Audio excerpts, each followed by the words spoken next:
Hello students, welcome to master the study point. आज के इस वीडियो में हम करेंगे 25 जुलाई के करंट अफेयर्स। तो चलिए वीडियो को शुरू करते हैं। पहला क्वेश्चन है कि चंद्रमा दिवस या अंतरिक्ष अन्वेषण दिवस को किस दिन मनाया जाता है।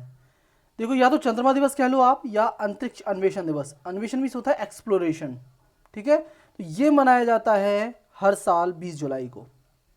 क्यों? क्योंकि 20 जुलाई 1969 को नील आर्मस्ट्रॉन्ग पहली बार चंद्रमा पे गए थे, पहला कदम रखा था इन्होंने, ठीक है। इस वजह से मनाया जाता है ये। और इसकी अंतरिक्ष की बात हुई है तो अपनी जो स्पेस एजेंसी है उसको कहते हैं इसरो। और इसरो ने एक कार्यक्रम चला रखा है जिसका नाम है भुवन पंचायत, जिसके जरिए जो गांव में वाद विवाद होते हैं ज़मीन को लेकर, उसकी सैटेलाइट इमेज ली जाएगी, जिसकी मदद से खेतों का बंटवारा हो सकेगा। तो ये भुवन पंचायत है एक कार्यक्रम इसरो का। और एक रॉकेट है जिसका नाम है आर्यन 5। आर्यन 5, इसकी मदद से 2020 की पहली जो सैटेलाइट लॉन्च हुई है इसरो की, वो है जी सैट 30। और ये लॉन्च कहाँ से हुई है? ये लॉन्च हुई है फ्रेंच गिनी से। ओके। किस मंत्रालय ने निवेश मंजूरी सेल या इन्वेस्टमेंट क्लियरेंस सेल, ये इसलिए क्योंकि जो उद्यमी हैं उनको बढ़ावा मिल सके, को गठित किया है? ये किया गया है नागरिक उड्डयन मंत्रालय के द्वारा, जिसके मंत्री हैं हरदीप सिंह पुरी, जो आवास और शहरी मामलों के मंत्री भी हैं, हरदीप सिंह पुरी। ओके, क्लियर है ना। अगला है, किस देश ने अपनी पहली सैन्य संचार सैटेलाइट एनासिस द्वितीय को लॉन्च किया है? देखिए, ऐसा करने वाला ये देश 10वां देश बन गया है। ये 10वां देश है जिसने अपनी सैन्य संचार सैटेलाइट लॉन्च की है, एनासिस सेकंड, ठीक है। तो ये देश है दक्षिण कोरिया। दक्षिण कोरिया की राजधानी है सियोल। सियोल, मुद्रा है वॉन। यहाँ की जो प्रेसिडेंट हैं वो है मून जे इन। मून जे इन प्रेसिडेंट हैं, ये भी याद रखना। और दक्षिण कोरिया की एक फिल्म है जिसका नाम है पैरासाइट। पैरासाइट को ऑस्कर अवार्ड मिले हैं 4, ये भी याद रखना। पैरासाइट फिल्म को मिले हैं ऑस्कर अवार्ड। Okay, parasite. अच्छा, पैरासाइट के डायरेक्टर कौन है ये आप मुझे कमेंट्स में लिख के बताओ। रमेश बाबू बोड्डू को किस बैंक का एमडी और सीईओ नियुक्त किया गया है? रमेश बाबू बोड्डू बनाए गए हैं करूर वैश्य बैंक के एमडी और सीईओ, ठीक है। करूर वैश्य बैंक का हेडक्वार्टर है तमिलनाडु में, तमिलनाडु में। ओके। और करूर वैश्य बैंक ने एक कार्ड लॉन्च किया था जिसका नाम है एन कैशू। एन कैशू, ठीक है, ये भी याद रखना। इंडियन प्रीमियर लीग 2020 का संस्करण किस देश में खेला जाएगा? इंडियन प्रीमियर लीग हो रही है, तो ये हो रही है कहाँ पे? संयुक्त अरब अमीरात यानी कि यूएई में, यूनाइटेड अरब एमिरेट्स, जिसकी राजधानी है अबू धाबी। अबू धाबी राजधानी है, ठीक है। और आईसीसी का हेडक्वार्टर भी है दुबई में, ये भी याद रखना, ठीक है। इंटरनेशनल क्रिकेट काउंसिल का हेडक्वार्टर भी है दुबई में। और हाल ही में यूएई का एक मिशन लॉन्च हुआ है जिसका नाम है hope probe. Hope probe mission launch हुआ है, जिसको उनकी भाषा में अल अमल भी कहते हैं, अल अमल। ओके। निम्नलिखित में से किस नदी पर इको सेंसिटिव जोन बनाने को मंजूरी मिल गई है? इको सेंसिटिव जोन, ये देखिए कहाँ बन रहा है, ये बन रहा है भागीरथी नदी पर। और ये बन रहा है जो भागीरथी नदी पर जो गोमुख है, गोमुख से उत्तरकाशी तक, उत्तरकाशी, ठीक है। और इको सेंसिटिव जोन इसलिए बनाए जाते हैं ताकि उस क्षेत्र की विशेष तौर पर रक्षा की जा सके, ठीक है। इको सेंसिटिव जोन इसलिए बनाए जाते हैं। और आपको पता होगा कि जो भागीरथी नदी है, भागीरथी रिवर जब किससे? अलकनंदा रिवर से मिलती है। अलकनंदा से किस जगह पर? ये मिलती है देवप्रयाग में। ओके। जब भागीरथी नदी अलकनंदा से मिलती है देवप्रयाग में, तो वहां से फॉर्मेशन होता है गंगा रिवर का। ओके, गंगा रिवर का वहां से फॉर्मेशन होता है। ओके, गंगा रिवर का वहां से फॉर्मेशन होता है। और भागीरथी नदी कहाँ पे है? उत्तराखंड में है ये। तो और उत्तराखंड ने एक पोर्टल लॉन्च किया है जिसका नाम है hope, helping out people everywhere. Okay, hope portal, जिसको बोलते हैं हेल्पिंग आउट पीपल एवरीवेयर, ये भी लॉन्च किया है उत्तराखंड ने। और उत्तराखंड में एक बायोडाइवर्सिटी पार्क बन रहा है, जो कि बन रहा है हल्द्वानी में, हल्द्वानी में। ओके। और एक पार्क और बन रहा है, कवक पार्क या लाइकेन पार्क, ये बन रहा है मुंशियारी पिथौरागढ़ में। ओके, त्रिवेंद्र सिंह रावत सीएम है, बेबी रानी मौर्य गवर्नर है उत्तराखंड की। भारत में राष्ट्रीय आम दिवस, आम यानी कि मैंगो डे 2020 कब मनाया गया? राष्ट्रीय आम दिवस ये मनाया गया है 22 जुलाई को। ओके, 22 जुलाई को मनाया गया है ये। और आम की कई वैरायटी आती हैं इंडिया में, और आम को जो साइंटिफिक नेम है वो है मैंगीफेरा इंडिका। मैंगीफेरा इंडिका ये कहते हैं आम की, ये साइंटिफिक वैरायटी का नाम है। अगला है इलनेस टू वेलनेस, ये कैंपेन शुरू किया गया है और ये सेवलॉन के द्वारा शुरू किया गया है। सेवलॉन, तो सेवलॉन ने किसके साथ मिलकर शुरू किया है ये इलनेस टू वेलनेस? सेवलॉन ने शुरू किया है एसोचैम के साथ मिलकर। ओके, एसोचैम के साथ मिलकर। एसोचैम के प्रेसिडेंट हैं निरंजन हीरानंदानी। निरंजन हीरानंदानी इसके प्रेसिडेंट हैं। और सीआईआई क्या बोलते हैं? Confederation of Indian industries. इसके चेयरमैन हैं उदय कोटक। उदय कोटक, ये भी याद रखना।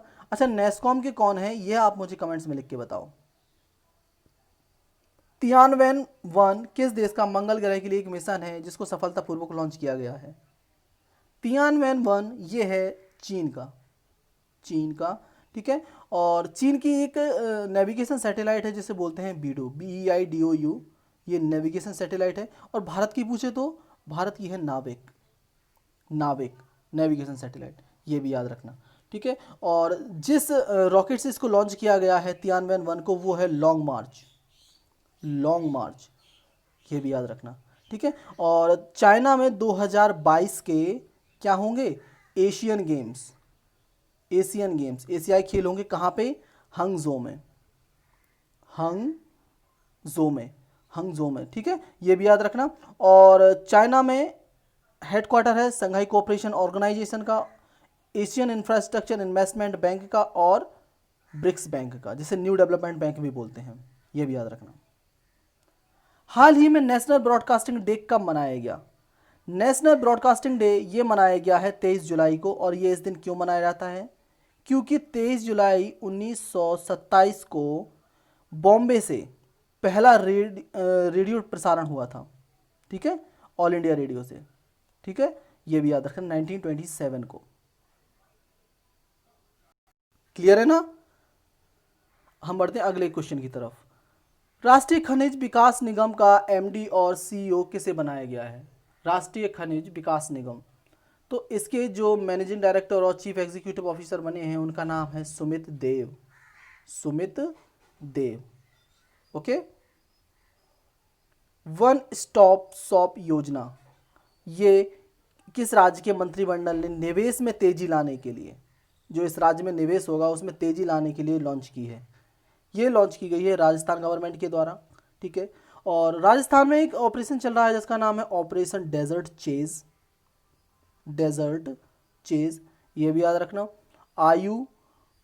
आयु सेहत साथी, सेहत साथी। और राजकॉप, ये ऐप है यहाँ के, राजकॉप, ये भी याद रखना।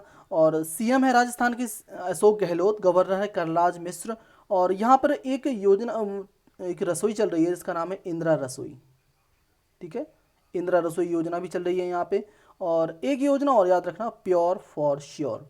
ये किस लिए है? ये दूध से बने हुए जितने भी प्रोडक्ट हैं, दूध है, उसकी जेन्युइनिटी चेक करने के लिए, वो कितना शुद्ध है ये चेक करने के लिए, प्योर फॉर श्योर।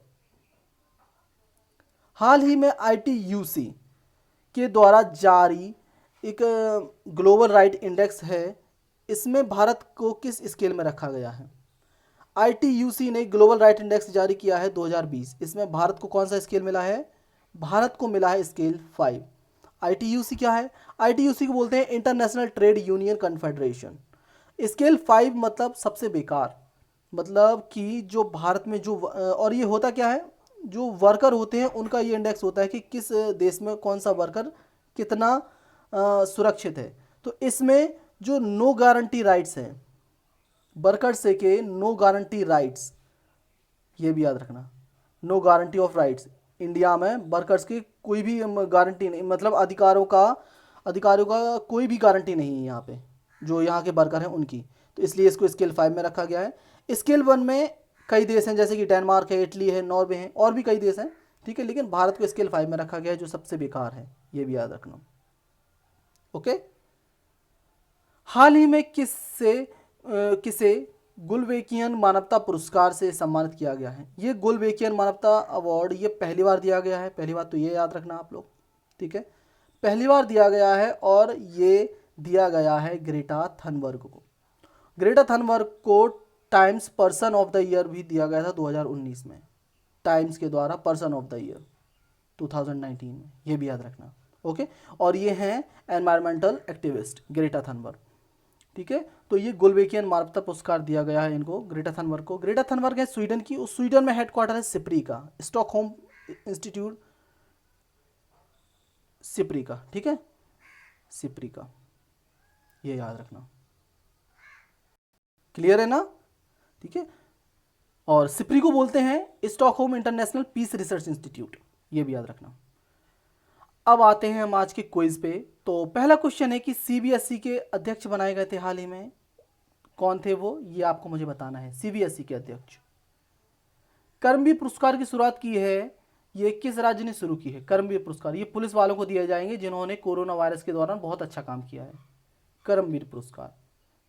2021 के जो एशियाई युवा पैरा खेल, अब कंफ्यूज नहीं होना, मैं एशियाई खेल की बात नहीं कर रहा हूं, मैं एशियाई युवा पैरा खेलों की बात कर रहा हूं, ये कहां पे होंगे?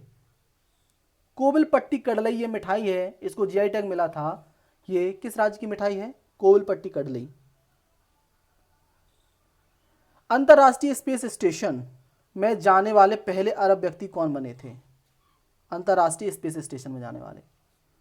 दुनिया का सबसे बड़ा रेडियो टेलीस्कोप लगाया गया है, ये किस देश में लगाया गया है और इसका क्या नाम है, ये भी बताना। सबसे बड़ा रेडियो टेलीस्कोप। नासा के मार्स मिशन 2020 के लिए जाने वाला हेलीकॉप्टर कौन सा है? मैंने कई बार बताया है आपको। भारतीय पुरातत्व सर्वेक्षण या आर्कियोलॉजिकल सर्वे ऑफ इंडिया की डायरेक्टर जनरल कौन है? ओके, सो बस ये छोटा सा क्विज था, अब हम देखेंगे आंसर्स इसके। सीबीएसई के अध्यक्ष हैं मनोज आहूजा, मनोज आहूजा। कर्मवीर पुरस्कार की शुरुआत करी है मध्य प्रदेश गवर्नमेंट ने, वेरी इंपॉर्टेंट, मध्य प्रदेश ने। 2021 के एशियाई युवा पैरा खेल होंगे बहरीन में, बहरीन में। ओके, कोविलपट्टी कडलई मिठाई को जीआई टैग मिला था, ये मिठाई है तमिलनाडु की, तमिलनाडु। अंतर्राष्ट्रीय स्पेस स्टेशन में जाने वाले पहले अरब व्यक्ति हैं हजा अल मंसूरी, हजा अल मंसूरी। दुनिया का सबसे बड़ा रेडियो टेलीस्कोप है, ये लगाया गया है चाइना में। ओके, ये लगा है कहाँ पे? चाइना में। और इसका नाम क्या है? इसका नाम है FAST. FAST, FAST means 500 metre aperture spherical radio telescope. I repeat, 500 metre aperture spherical radio telescope. NASA का जो मार्स मिशन है 2020, उसके लिए जो रोवर है, रोवर भी लिख लो, रोवर है परसेवरेंस, परसेवरेंस, ठीक है। और इसके लिए जो हेलीकॉप्टर जाएगा उसका नाम है इंजेन्युइटी, इंजेन्युइटी। ओके, भारतीय पुरातत्व सर्वेक्षण की डायरेक्टर जनरल बनाई गई थी V Vidyavati, V Vidyavati. Clear? अब आपको बताने हैं आज के क्वेश्चंस के आंसर। तो पहला क्वेश्चन है कि कामधेनु डेयरी योजना की ये किस राज्य सरकार की योजना है? कामधेनु डेयरी योजना। फीफा अंडर 17 महिला विश्व कप ये किस देश में आयोजित होगा? FIFA under 17 women world cup. Central Food Technological Research institute ये भारत के किस राज्य में है? और ये भी बताना किस शहर में है? Central Food Technological Research Institute. So बस यही था आज का वीडियो। वीडियो अच्छा लगा हो तो वीडियो को लाइक करिए, चैनल को सब्सक्राइब करिए और हमें फेसबुक पर फॉलो कीजिए। हमारी आईडी है study@मासारदा। हम टेलीग्राम पर भी हैं MS स्टडी पॉइंट के नाम से। Thank you so much for watching this. Stay safe, stay healthy. Thank you so much.